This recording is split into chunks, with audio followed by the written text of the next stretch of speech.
नमस्कार. आज आहे 12 मे. आज विशेष आहे मातृदिन. तर सर्वांना मातृदिनाच्या खूप खूप शुभेच्छा.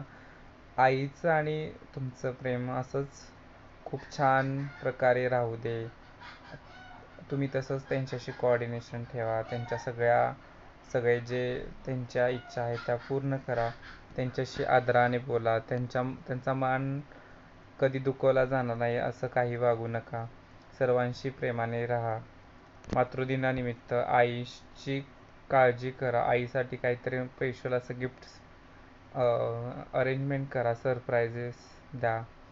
खूप चांगल्या गोष्टी त्यांच्याशी त्यांच्याकडून शिकून घ्या. ज्या गोष्टी तुम्हाला माहीत नाही त्या शिकून घ्या. त्यांचा आदर ठेवा. नेहमी त्यांच्याशी प्रामाणिक राहा आणि त्यांचा सन्मान करा आणि त्यांची मान उंचावेल असंच काहीतरी करून दाखवा आयुष्यामध्ये. तर सर्वांना मातृ